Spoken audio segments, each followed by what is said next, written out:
नमस्कार फ्रेंड्स। मैंने जो पहले आप लोगों के लिए एक चार्ट दिया था SCI limited, shipping corporation India limited, जब प्राइस 102 और 3 के करीब चल रहा था, तब मैंने आपको कहा था कि इसको 99 रुपये 3-4 रुपये नीचे आएगा, वहाँ पर परचेज कीजिए और टारगेट आपको 160 रुपये और उसके बाद 200 रुपये के टारगेट के लिए, पर पहला टारगेट 160 रुपये का दिया था, जो कि इसने अचीव कर लिया है। करंट सिनेरियो क्या बन रहा है ये मंथली बेसिस से हम देखेंगे कि अगर आपने उन लेवल्स पर मेरे कहने से उस शेयर को परचेज किया था तो अभी उसमें क्या करना चाहिए, उसकी हम आज एनालिसिस करेंगे। हम RSI MACD दोनों के अभी उसमें यदि आपने प्रॉफिट बुक किया है 160 रुपये के करीब आने पर तो बहुत अच्छा किया है।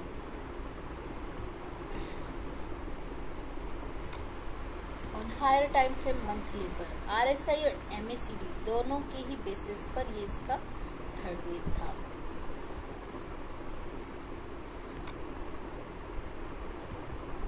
और प्राइस ने उन लेवल्स को अचीव किया। 100 अभी जो 2-3 दिन पहले ही प्राइस 163 रुपये, स्कैंडल का टॉप 164 रुपये वहाँ तक जाके आया है, तो वहाँ पर एग्जिट का सिनेरियो था। बट मंथली बेसिस पर यदि इंडिकेटर्स देखते हैं तो RSI अभी भी अबव 60 है और अपटिक है, एंड MACD में भी पॉजिटिव क्रॉस ओवर, यहाँ पर पॉजिटिव क्रॉस ओवर नहीं हुआ बट अपटिक होकर उसकी कगार पर पहुंच चुका है और हिस्टोग्राम से ऊपर अब ओवरबोट जोन में प्राइस है। स्टोकेस्टिक भी अपटिक है, ADX में भी बुल का ही स्ट्रेंथ है, बट जो HV है वो थोड़ा सा मिडिल में आने की कोशिश कर रहा है, यानी कि साइडवेज रहने का अनुमान लगाया जा सकता है प्राइस में।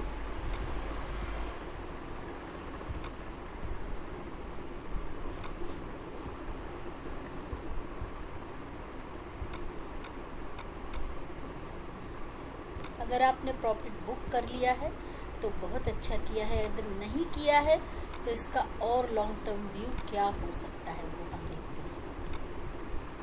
ऑन मंथली बेसिस पर ये जो इतना एक्शन इसने किया था प्राइस ने, तो ये और ये लेवल दोनों के बीच में यहाँ डाइवर्जेंस थे, इस लेवल और इस लेवल के। RSI में डाइवर्जेंस थे, MACD में भी डाइवर्जेंस थे, एंड स्टोकेस्टिक में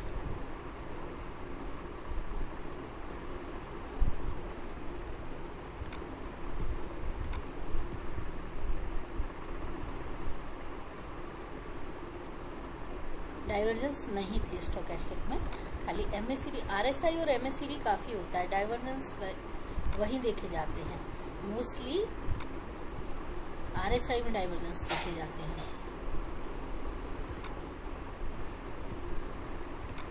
ये डबल बॉटम का भी एक ब्रेकआउट हुआ, पर क्या पूरे टारगेट आ गए? नहीं, अभी तक से पूरे टारगेट नहीं आए हैं। चार्ट पैटर्न के हिसाब से देखते हैं तो एक डबल बॉटम है, डबल बॉटम का प्राइस ने यहाँ पर ब्रेकआउट किया है। इस ब्रेकआउट को सस्टेन नहीं किया था, वापस से आया था नीचे, जिसे हम टेक्निकल लैंग्वेज में शेकआउट बोलते हैं। ये ब्रेकआउट हुआ, वापस से शेकआउट करने नीचे, अगेन ब्रेकआउट हुआ, अगेन शेकआउट हुआ, again breakout, again shakeout, breakout, shakeout 1 2 3 4 5 time. But इस बार प्राइस ने हायर हाई बनाया है, एंड इस लो के कंपेरिजन में तो अभी एक लोअर लो बनना चाहिए।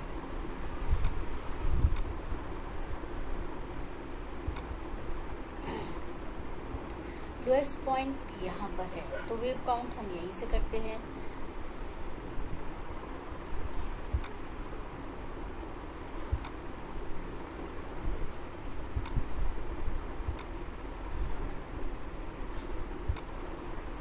ऑलमोस्ट 2.6 तक पूरा स्कैंडल ने कवर नहीं किया, पर यहाँ कवर करने की कोशिश की गई है।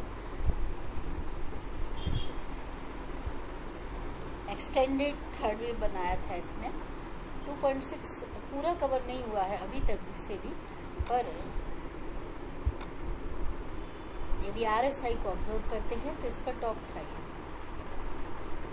एंड ये इसके साथ डाइवर्जेंस दिए हैं, तो क्लियर शो हो रहा है कि ये ट्रेंड ये यहाँ पर इसने फिनिश कर लिया है, 5th वेव कंप्लीट कर लिया। MACD में देखते हैं तो MACD में भी यहाँ पर डाइवर्जेंस है, पर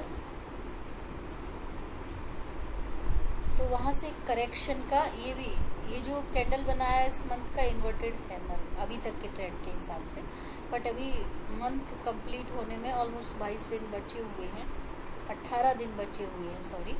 तो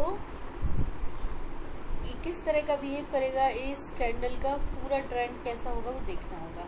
अब करेक्शन कहाँ तक आ सकता है, तो ये इस ट्रेंड लाइन को अगेन सपोर्ट ले सकता है, तो 112 रुपये और 13-14 रुपये ऐसे नीचे के ऐसे लेवल होंगे, इसमें सपोर्ट के लेवल होंगे। वो डाउ थ्योरी ये चेंज करेगा, इसने हायर हाई बना के तो डाउ थ्योरी को चेंज किया है, बट एक लोअर लो बनना चाहिए, तभी इसको हम ट्रेंड रिवर्सल मान सकते हैं।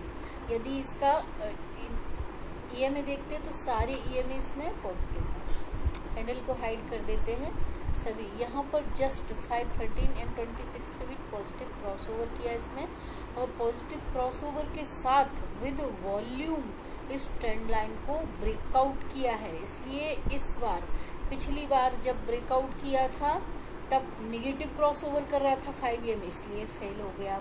यहाँ पर भी फेल हो गया क्योंकि, बट इस बार का सस्टेन होने के चांसेस हैं, क्योंकि यहाँ पर जस्ट पॉजिटिव क्रॉसओवर हो रहा है 513 एंड 26 EMA के बीच, और यहाँ पर MACD में भी पॉजिटिव क्रॉसओवर हो रहा है इसी पॉइंट पर। और इस कैंडल को, पॉजिटिव क्रॉसओवर करने वाली कैंडल को वॉल्यूम बहुत अच्छा है, अब एवरेज वॉल्यूम है इसको। यदि इसमें हम कैंडल अप्लाई कर देते हैं,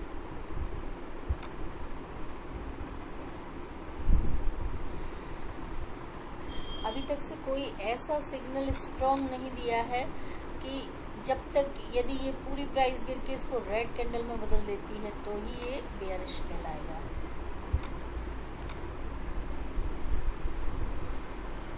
बट यदि ये लेवल देखते हैं इसका MACD का ऑब्जर्वेशन, यदि हम वेव वाइज करते हैं, तो एक ये जो ट्रेंड था वो ट्रेंड मोर क्लैरिटी के लिए हम 1 पॉइंट नीचे जाते हैं इसमें, वहाँ पर भी हमें सेम पैटर्न ही दिखाई देगा।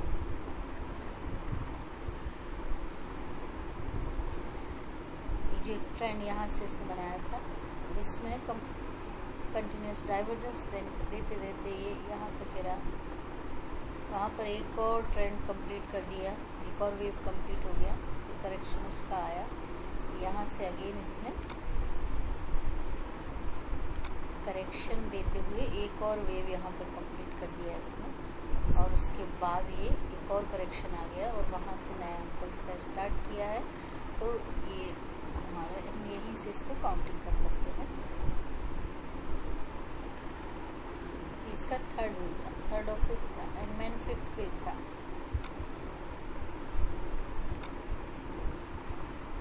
ये एक और करेक्शन कंप्लीट हुआ था इसमें, और वहाँ से 1, B एंड C, ये इस करेक्शन के बाद इसको हम काउंट कर सकते हैं 1, 2 एंड 1 एंड 2। ये करेक्शन थोड़ा सा आ सकता है इस ट्रेंड लाइन को छूने के लिए।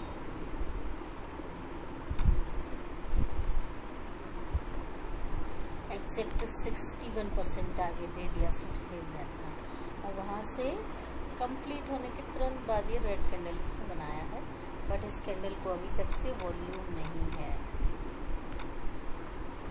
जब तक ये पूरा वीक एंड होने तक इसको वॉल्यूम के साथ बढ़ नहीं होता, ये ऊपर खुला और ऊपर से नीचे इसने इसके हाफ को कवर कर लिया। हो सकता है कि ये बेयर काउंटर अटैक कैंडल हो, या फिर डार्क क्लाउड कवर भी हो सकता है। यदि इसको फॉलो अप कैंडल आया और उसने इस कैंडल के नीचे जाके क्लोज दे दिया तो वो डार्क क्लाउड कवर कहलाएगा। अदरवाइज ये बेयर काउंटर अटैक भी हो सकता है, क्योंकि ये रेजिस्टेंस पर आया है।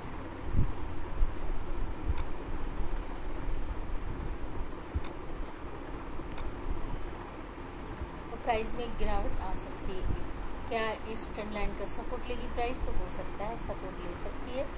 इसको डेली चार्ट देखते हैं यदि हम, तो डेली चार्ट के बेसिस पर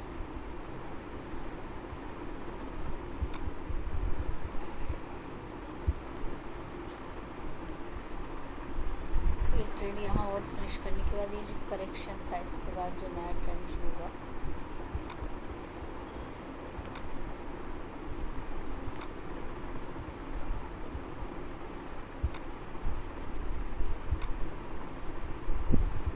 सारे सिग्नल भी बेयरिश हो चुके हैं। RSI डाउन टिक हो चुका है और 60 के नीचे घुसने की तैयारी में है।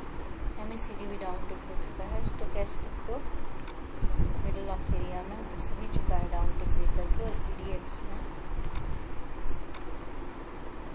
EDX 60 पर पहुंच गया था, इसलिए भी इसको गिरना ही था। बेयर एंड बुल उनके बीच नेगेटिव क्रॉसओवर होने की तैयारी। बेयर बुल नीचे की साइड झुक गए, EDX भी झुक गया है, यानी कि ये नेगेटिव साइन शो करने लगा है। और ये जो कैंडलस्टिक पैटर्न बना है वो टॉप पर इवनिंग स्टार बना दिया है इसने। यदि इसको फॉलो अप कैंडल आता है इस इवनिंग स्टार को, तो ये शेयर में करेक्शन आ सकता है। But on higher time frame monthly पर जाकर हम दोबारा इसको एक बार चेक करते हैं, तो हम इसको, मैंने इसको अभी तक से डबल बॉटम कंसीडर किया था, और ये पूरा राउंड शेप मिला करके एक कप एंड हैंडल है, क्योंकि सारे सिम्टम एक जैसे, वॉल्यूम और छोटा छोटा है। और हैंडल के ब्रेकआउट के समय बॉलिंजर बैंड, थोड़ा सेटिंग इसको ठीक कर देते हैं, बैकग्राउंड को वाइट कर देते हैं।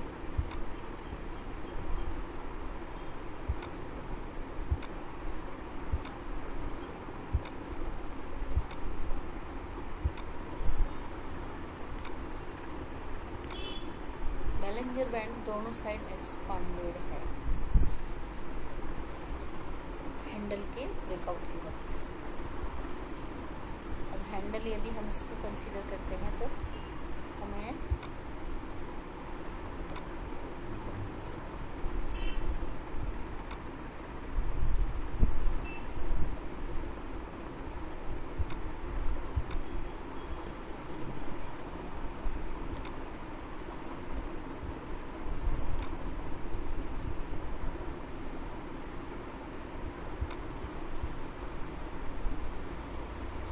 इस तरह से इसको लगाना चाहिए।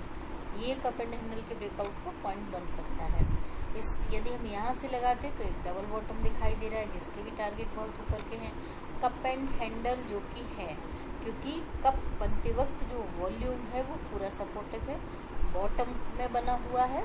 दूसरा, इसमें जैसे मैंने आपको पहले एक चार्ट बनाया था कोचिन शिपयार्ड, वहाँ पर जो कप एंड हैंडल मैंने देखा था, आप लोगों को दिया था 550 के 60 के करीब मैंने बनाया था। प्राइस 1300 तक जाकर के आई है। 560 से 1300 यानी कि ऑलमोस्ट 800-900 रुपये के टारगेट उसने दिए हैं। किसी ने भी यदि लिया होगा तो उसको अच्छा प्रॉफिट मिला होगा उसमें। अभी भी वो बेयरिश नहीं हुआ है मेरे हिसाब से, उसमें काफ़ी दम है, बट एक करेक्शन उसमें मांगता है। अभी ये इसमें भी एक और कप एंड हैंडल बन रहा है, जिसका कि ये ब्रेकआउट इसने फेल किया, क्योंकि विदाउट शेकआउट था, तो इसे हम शेकआउट बोलेंगे। और अगेन ब्रेकआउट करने की कोशिश की, अगेन फेल हुआ। फिर से रेड कैंडल, अगेन ब्रेकआउट हो रहा है इस वक्त, और वॉल्यूम भी अच्छा है। ये जो दो ब्रेकआउट के टाइम थे उनके वक्त वॉल्यूम उतना सपोर्टिव नहीं था, बट इस बार का वॉल्यूम देखो, 1 2 3 4 5 6 कंटिन्यूस महीने से बाइंग ही बाइंग, 6 मंथ से। और ये जो ब्रेकआउट हुआ है, जो with volume, above average volume इसने ब्रेकआउट किया है, जो कि 1 2 3 4 बार 1 2 3 4 बार इसने कोशिश किया, बट तीनों बार वॉल्यूम उतना अच्छा नहीं था। और एक्सपांडेड भी हुआ है बॉलिंजर बैंड, तो इस बार का सक्सेस हो सकता है, बट ये ट्रेंड लाइन रिटेस्ट करने के लिए आ रहा है। तो आसपास के ही लेवल है, कोई ज़्यादा बड़े लेवल नहीं है। यदि ये तोड़ेगा नहीं इसको, तो पे सक्सेस होने के चांसेस मुझे इस बार दिखाई देते हैं, क्योंकि शिपिंग और सभी गवर्नमेंट कंपनियां हम वापस से लोअर लेवल पर आएंगे इसके डेली पर, जहाँ पर हम इसकी स्टडी कर रहे थे।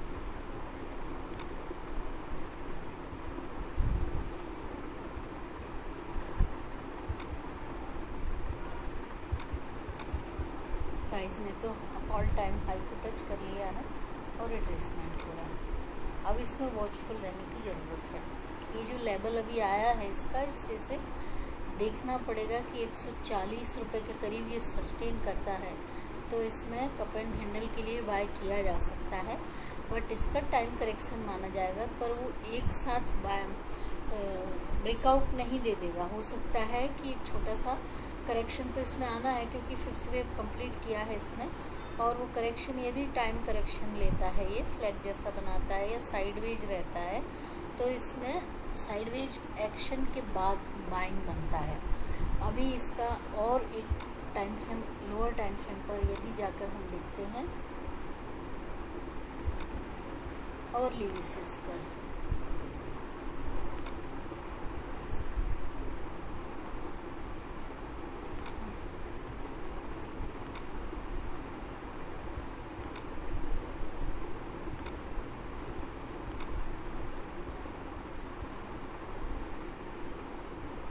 एक ट्रेंड यहाँ ख़त्म करने के बाद ये जो साइड वेजेस है, इसने यहाँ पे ये करेक्शन दिया था, ये ट्रेंड फिनिश करके करेक्शन फ्लैग बनाया और फ्लैग का ब्रेकआउट करके सीधा वहाँ तक गया।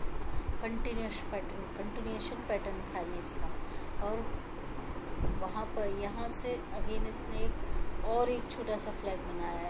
ये जो करेक्शन दिया ये भी फ्लैग के थ्रू दिया था, वहाँ से और ऊपर गया।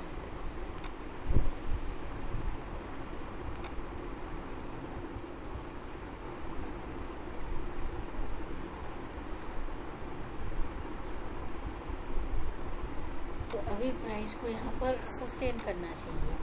यदि सस्टेन नहीं करता है तो फिर इसमें गिरावट आएगी, क्योंकि ये भी एक फिफ्थ वेव थी, और जो ABC अभी तक से तो एक्सपांडेड फ्लैट करेक्शन जैसा दिखाई दे रहा है इसमें। तो प्राइस को यहाँ सपोर्ट लेना चाहिए 100 DMA पर 138 रुपये 70 पैसे के करीब। यदि नहीं लेता है तो फिर ये एक बेयरिश पैटर्न में चला जाएगा, और इसको पूरे को हम A काउंट करेंगे, और ये B के लिए जब ऊपर आएगा ऑलमोस्ट इन लेवल्स के आसपास 13 EMA के 154 के करीब, तभी इसमें सेलिंग करना चाहिए। यदि वो लेवल क्रॉस नहीं कर पाता है तो ये क्या बनेगा, ये बनेगा हेड एंड शोल्डर। ये हेड होगा, एक शोल्डर होगा, दूसरा शोल्डर बनाने यहाँ आएगा थोड़ा ऊपर, और वहाँ से फिर ये नीचे कट के गिरेगा। तो उन लेवल्स पे वॉचफुल रहना चाहिए इसको। हमें इसका स्टॉप लॉस चाहिए। हम इसको बुलिश ट्रेंड के थ्रू स्टडी कर रहे हैं, इसलिए हम बुलिश साइड का ही इसमें स्टॉप लॉस लेंगे। यदि हम इसको बेयरिश साइड की तरफ प्ले करने के लिए स्टडी कर रहे होते तो हम इसके बेयरिश ट्रेंड का टारगेट देते, क्योंकि इसका जो ऑल टाइम हाई है वो 220 रुपये का है।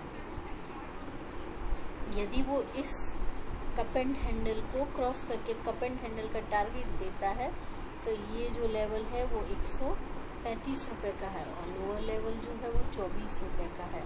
ऑलमोस्ट वहाँ से 110 रुपये ऊपर, तो यहाँ से 142 से 110 रुपये ऊपर यदि जाएगा तो 242 या 50, 250 के करीब के लेवल निकल के आते, वो लेवल वो टच कर सकता है। तो हमें अब इस चार्ट से करंट इससे एग्जिट करो, एग्जिट करके वेट करो, wait and watch, price action को वॉच करते हुए यदि ये ब्रेकआउट सक्सेस होता है, वहाँ पर सपोर्ट लेकर के घूम जाता है, तो ही इसमें अगेन परचेज करके इसमें रहना चाहिए। अभी हमें इसका स्टॉप लॉस के लिए हम यहाँ वीकली पर आए हैं। स्टॉप लॉस पहला ट्रेडिंग स्टॉप लॉस, इसका जो ट्रेंड लाइन मैंने मार्क किया है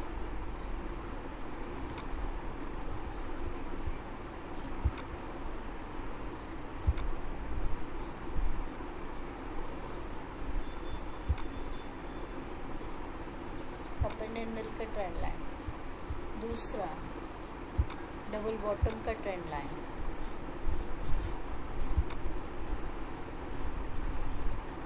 ये जो चार्ट मैंने परचेज करने को दिए थे उनके टारगेट अचीव होने पर उनमें अगला सिनेरियो क्या है, ये इनके स्टॉप लॉस होंगे।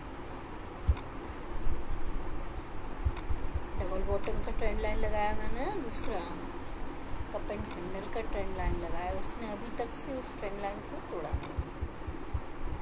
60, 62, 64 रुपये से करेक्ट होके 42, 20 रुपये, 22 रुपये करेक्ट हो चुकी है प्राइस पर ये ट्रेंड लाइन है 138 रुपये नहीं टूटना चाहिए, वहाँ पर इसका सपोर्ट है, नेक्स्ट सपोर्ट, तो वो उसका ट्रेडिंग स्टॉप लॉस होगा 138 रुपये का, और दूसरा रियल स्टॉप लॉस इसका 113 रुपये 55 पैसे ऐसे निकल के आता है, वो उसका रियल स्टॉप लॉस होगा। जब तक वो स्टॉप लॉस नहीं जाता तब तक ये डबल बॉटम कंसीडर रहेगा और वो लेवल इसके परचेज करने का बेस्ट लेवल होगा।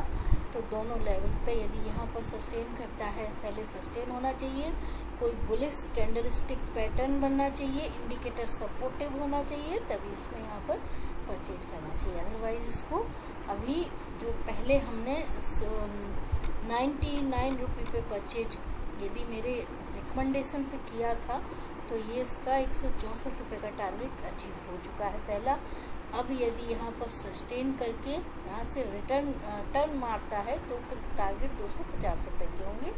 नमस्कार फ्रेंड्स, हमने इसके टारगेट, स्टॉप लॉस और पूरा एनालिसिस देखा इस चार्ट का। प्लीज़ आप लोग मेरे वीडियो को लाइक कीजिए, शेयर कीजिए एंड सब्सक्राइब कीजिए। Thank you so much.